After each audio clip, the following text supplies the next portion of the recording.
তো বন্ধুরা সকাল সকাল বেরিয়ে পড়েছি একটু বাজারের জন্য, কারণ আজকের একটু তরমুজ কিনতে যাব। একটা ছাত্রী আমাকে আবেদন করেছিল চিকু খাবে বলে, তো তার আবেদনটা আমি রাখতে পারিনি, তাই তাকে বলেছি যে তোমাকে চিকু তো আমি পাইনি, সেই জন্য তোমাকে আমি তরমুজ খাওয়াবো। তো বন্ধুরা আমি চলে যাচ্ছি এখন টাউনশিপে, তো ওখান থেকে তরমুজ কিনবো এবং চলে আসবো। আর এখন আমি এই যে রাস্তার মধ্যে দাঁড়িয়ে আছি, বাইরে প্রচণ্ড রোদ, তাই হাতে আছে ছাতা।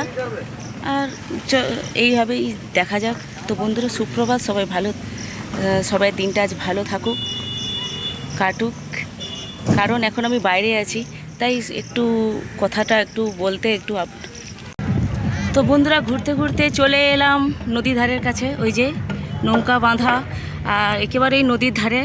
আর ওখান থেকে তরমুজ এবং যে ফল কিনেছি কলা, তো তোমাদেরকে দেখাতে পারিনি, কারণ সব জায়গায় তো ভিডিওটা করা সম্ভব নয়।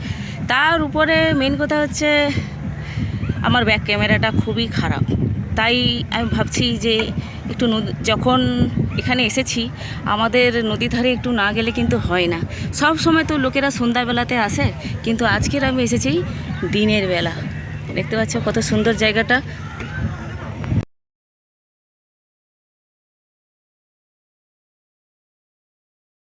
তো যাই হোক, তো বন্ধুরা অনেক কষ্টে ব্যাক ক্যামেরাটা খুলেছি, যদি ছবিটা হয়তো আবছা আবছাই আসবে। তো এইটা হচ্ছে আমাদের টাউনশিপের হলদি নদী, সবাই জানে, এবং এইরকম ভিডিও অনেক লোকই হয়তো করেছে। তো আমিও আজকের এলাম, আর এই যে জেঠিঘাট, তাই একটু ছবি তুললাম, ভিডিওটা দেখালাম। কারণ এখন তো জোয়ার, এই যে দেখতে পাচ্ছ আমার সামনেই কিন্তু জল এসে গেছে, আমি একেবারেই খুবই কাছে। এই যে জলের ঢেউ। অ্যাকচুয়ালি ফল কিনতে আসা তো একটা বাহানা। অ্যাকচুয়ালি নদী ধারে এসেছি, কারণ নদী হচ্ছে শান্ত, কখনো রেগে গেলে প্রচণ্ড মানে তখন প্রচুর জলের স্রোত বেড়ে যায় এবং ঢেউ কত কিছু হয়, সেইভাবে আমার জীবনটাও সেইভাবে।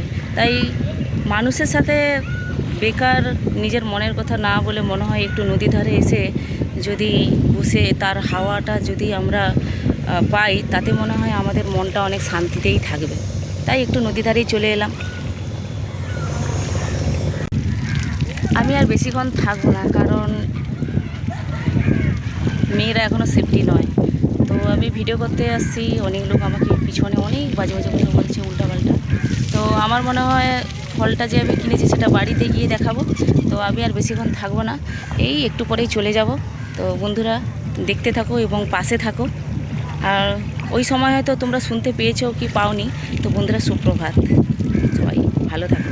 তো বন্ধুরা আমি তো ওই নদীর ধার থেকে চলে এলাম, কারণ ওখানে যে কিভাবে ছবি উঠেছে সে ভগবানই জানে। তো এখন যে জায়গাটায় দাঁড়িয়ে আছি, কত সুন্দর গাছ, চারিদিকে গাছপালা, ওই দুটো চারটা গাড়ি দাঁড়িয়ে আছে। আমি একেবারে নদী ধারের পিছনেই আছি, তাই ভাবলাম এই সময় একটা পোজিং দিয়ে দিই, যেহেতু জিম করি। তো পোজিংটা কেমন লাগছে বলো। আজ অনেক দিনের পরে আমি এই হাতা কাটা জামাটা পরে বেরিয়েছি। তো এই হচ্ছে আমার হাতের মাসলের কাটিং। তো বন্ধুরা একটা জিনিস আমি লক্ষ্য করেছি, যে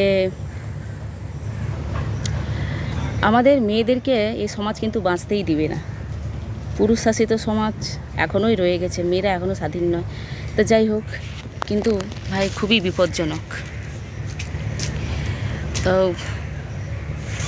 এখন যাব বাড়িতে যাই। আর যেতে যেতে হয়তো আমাদের যদি কিছু ভালো লোকেশান দেখা যায়, তো সেটা আমি ভিডিওটা তুলে তোমাদের সামনে দেখাবো।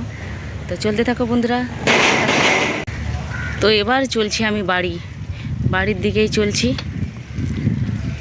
কিন্তু একটা কথা কি, অনেক দিনের পরে এই রৌদ্রুর মধ্যে আমি ভিডিও করতে বেরিয়েছি। সত্যি ঘরের মধ্যে শুধু বসে থাকলেই হবে না, যদি তোমার সঙ্গ যদি কেউ না দেয়। তো বন্ধুরা একটা কথাই বলবো, নিজে একা বেরোবে, নিজে একা ঘোরাঘুরি করবে, দেখবে এতে মন ভালো থাকবে। মানছি যে শুধু যে বাইরে বেরোতে গেলেই যে কিছু কিনতে হবে সেটা নয়, একটু মনটাও ফ্রি থাকবে। মন ফ্রি থাকলে তো কাজে সব দিকে মন লাগে। আর তোমার সঙ্গ যদি কেউ না দিতে চায়, বেকার সঙ্গ করে লাভ নেই, একাই চলো। সত্যি আজকে সত্যি কথা বলছি বন্ধুরা, বাইরে বাড়ানোর পরে মনটা পুরো ফ্রি হয়ে গেল একদম। প্রথমে ভাবতাম যে জিমে টিমে গেলে হয়তো মন ফ্রি হয়, তোর ভাই জিমে গেলে মন ফ্রি হয়নি, আরও প্রেশার। কারণ সকালবেলা উঠলে শুধু গা হাত পা ব্যথা, কোমর ব্যথা, সব কিছু। তাই আজকে যখন এই যে একা একা বেরিয়েছি, খুবই মজা লাগছে, খুবই মজা। পাশ থেকে গাড়ি টাড়ি যাচ্ছে তো, তাই একটু ম্যানেজ করে নাও, আওয়াজটা হয়তো কপিরাইট হয়ে যেতেও পারে। তো যাই হোক বন্ধুরা, এবার দেখা হচ্ছে, চলো আর দেরি করবো না, কারণ প্রচুর রোদ, কালো পড়ে যাব।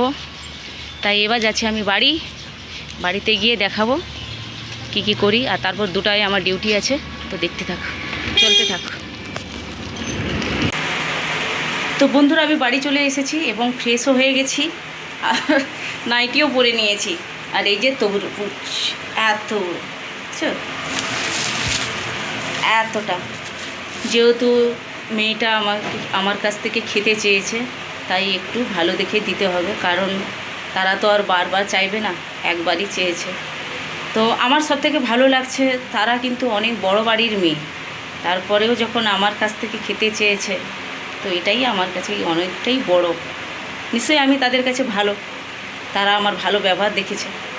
তো যাই হোক, তো বন্ধুরা বাড়ি চলে এসেছি, এরপরে কিছুক্ষণ পরে যাব ডিউটিতে। তো সাথে থাকো, সঙ্গে থাকো। আর যদি ভিডিওটি আজকে ভালো লাগে তাহলে লাইক করো, আর শেয়ার করো, কমেন্ট করো। ভিডিওটা আর বেশি করে বাড়াবো না, ডিউটি যাওয়ার টাইমে আর তোমাদেরকে কি দেখাবো সেটাই বুঝে উঠতে পারছি না। তো বন্ধুরা ভালো থাকো, সুস্থ থাকো এবং আমার পাশে থাকো, এই গরিব বন্ধুর পাশে থাকো, যাতে আগামী দিনে আমি একটু কিছু উন্নতি করতে পারি। আমার নিজস্ব বাড়ি বলতে কিছুই নেই। আজ আমি আমার বাবার বাড়িতে আছি, বাবার বাড়ি মানে ভাড়ার বাড়ি। আমার স্বপ্ন অনেক কিছু, কিন্তু স্বপ্ন আমি পূরণ করতে পারছি না। তাই দেখা যাক, তোমাদের আশীর্বাদ যদি আমার মাথায় থাকে, অবশ্যই আমি আমার স্বপ্ন একদিন পূরণ করব। তো বন্ধুরা ভালো থাকো, সুস্থ থাকো, আর এই বন্ধুর কথা মনে রাখবে। টাটা, আবার কাল দেখা হবে।